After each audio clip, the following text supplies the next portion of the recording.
হলদিওয়ানি দিয়ে ৬,০০০ টাকা দিয়ে গাড়ি বুক করলাম। অনেকে অনেক রকম রেট বলছে, যে যেরকম পারবে বার্গেনিং করে নিও। তো আমরা ৬,০০০ টাকায় বার্গেনিং করেছি। ধারচুলায় পৌঁছে দেবে আমাদেরকে। তো আজকের আমাদের গন্তব্য হচ্ছে ধারচুলা। তো রাস্তায় যেতে যেতে আমরা দেখব জাগেশ্বর ধাম, যেটা কিনা খুবই বিখ্যাত আর খুব জাগ্রত। এই হচ্ছে জাগেশ্বর ধামের যাওয়ার পথ। এত সুন্দর রাস্তার ভিউটা যে মনোমুগ্ধ করবে তোমাদের বন্ধুরা। আর যারা যারা আসতে চাও অবশ্যই ফ্যামিলি নিয়ে বেরিয়ে পড়ো।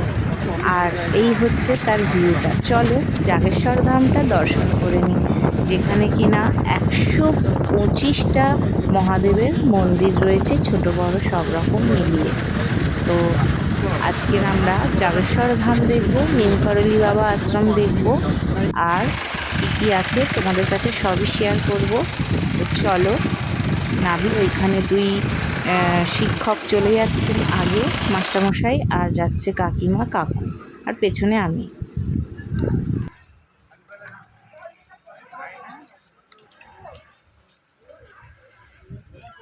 জাগেশ্বর ধাম যাচ্ছি। জাগেশ্বর ধামের প্রাকৃতিক সৌন্দর্যটা অসাধারণ।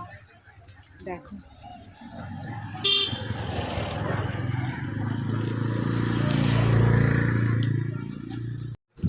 সবুজ পাহাড়, সবুজ গাছের মেলা, তারই ফাঁকে রোদ্দুরে ছিটে ফোটা তারার মতন আলো বইয়ে দিচ্ছে এই বাগানের চারিপাশে। অসম্ভব সৌন্দর্য একটি প্রকৃতির লীলা খেলা। জাগেশ্বর ধাম মন্দির। তোমরা যখন আদি কৈলাসে আসবে, জাগেশ্বর ধাম অবশ্যই দর্শন করবে। তো চলো, আমার চোখ দিয়ে আজকে তোমরা দেখে নাও। নেক্সট টাইম তোমরা যখন আসবে অবশ্যই জাগেশ্বর ধাম দর্শন করবে।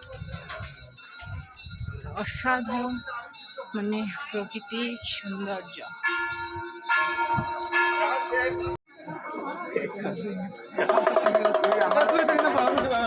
আমার এটা ফটো আসার দরকার, তো ভাই আজকে তোকে বাড়ি যেতে দেবো।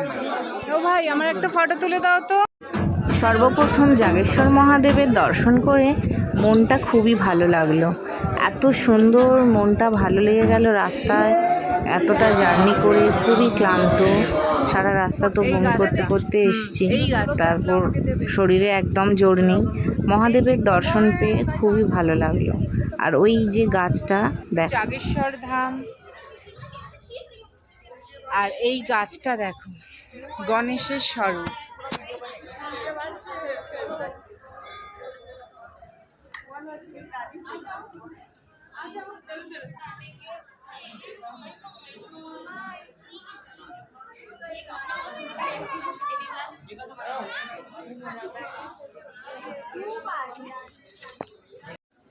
বিশাল আকারের ওই গাছটি, সবাই বলে যে এটা একটা নাকি গণেশের রূপ। এই গাছটা আশ্চর্য। এই গাছের ডালিগুলো তোমরা দেখো বন্ধুরা, পুরো মনে হবে যে সাক্ষাৎ গণেশ বিরাজমান।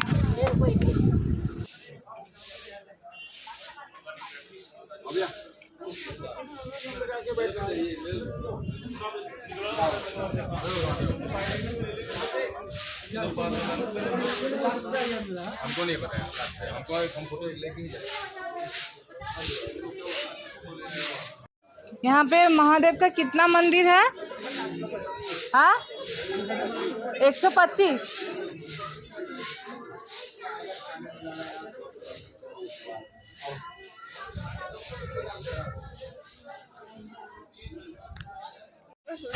এখানে মহাদেবের 125টা মন্দির আছে।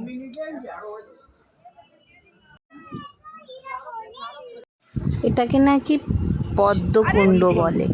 এইখানে নাকি পদ্ম ফুল ফুটে থাকে যখন এখানে জলপ্রবাহ বেশি থাকে।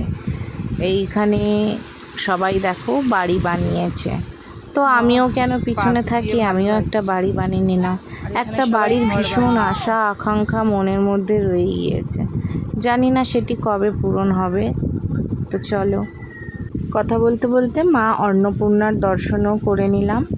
দর্শন করলাম কাল ভৈরব বাবার। একে একে সকলের দর্শন হলো। মনটা আজকে খুব ভালো লাগলো এতটা জার্নির পরে। এবারে নেক্সট গন্তব্য আমাদের কোথায়, দেখতে থাকো, ওইটাই সঙ্গে তো। থাকো। নিমকরলি বাবা আশ্রমে তো যেতে পারলাম না।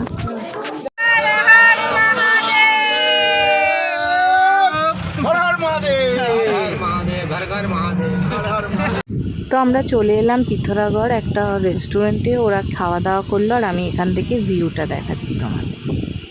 শনি আর রবিবারে নিমকরলি বাবার আশ্রম এত জ্যাম হয়ে যায় যে সেখানে যাওয়া মুশকিল হয়ে যায়। পুরো একটা দিন তোমার হাফ বেলা লেগে যাবে ওইখানে। তো আমরা নিমকরলি বাবা আশ্রমটা গেলাম না।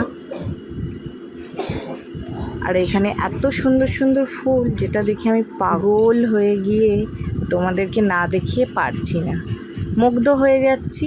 গোলাপ, এত সুন্দর গোলাপ কোনোদিন দেখিনি। আর এই পাহাড়ি দৃশ্য থোকা গোলাপ, অসাধারণ সৌন্দর্য। ভিউটা দেখো।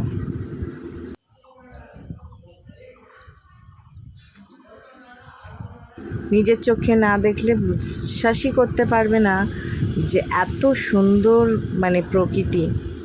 আর দেখতে দেখতে আমাদের রাতও হয়ে যাচ্ছে, অনেকটা রাত হয়ে গেছে। এই ড্রাইভার ভাই আমাদেরকে নিয়ে যাচ্ছে, যেহেতু আজকেরই আমাদেরকে যেতে হবে এতে ধারচুলা পৌঁছে হোটেলে বলাই রয়েছে। এবারে কালকে সকালে আমাদেরকে বেরোতে হবে। তো চলো ধারচুলা কতক্ষণ পৌঁছাই তোমাদের দেখাই বন্ধুরা। এখন বাজে রাত্রির কটা? 10টায় আমরা নামছি। সারাদিন গাড়িতে। হোটেলে এসে লাগেজ রেখে একটু স্নান করে একটু খাওয়া দাওয়ার ব্যবস্থা করছে কাকু কাকিমা। ওদের সাথে গিয়ে একটু ভাত টাত খেয়ে শোবো। তো গুড নাইট, কালকে সকালে